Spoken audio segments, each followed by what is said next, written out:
મોરબીના જેતપર ગામે ખેડૂતોનું ઉપવાસ આંદોલન। જેતપર ગામમાં હવે અન્નદાતા રક્તદાતા બન્યા।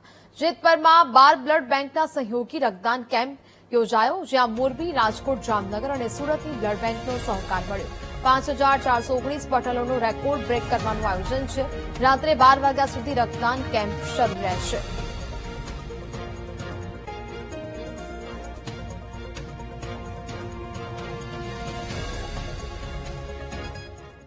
ખેડૂત જે ઉપવાસ છાવણી છે એના દ્વારા અને ગામ સમાજ દ્વારા આજે બ્લડ ડોનેશન કેમ્પનું આયોજન કરવામાં આવ્યું છે। અહીંયા અત્યારે આજે 12 બ્લડ બેંકવાળા આવ્યા છે।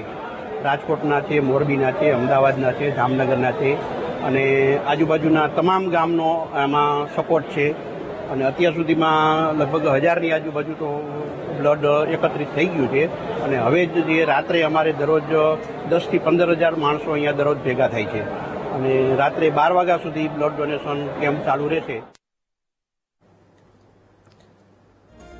તો મોરબી, રાજકોટ, જામનગર અને ત્યાંની જે પણ પ્રકારે આ 5419 બોટલોનું રેકોર્ડ બ્રેક આયોજન કરવાનું કહ્યું છે। રાત્રે 12 વાગ્યા સુધી આ રક્તદાન કેમ્પ શરૂ રહેવાનું છે।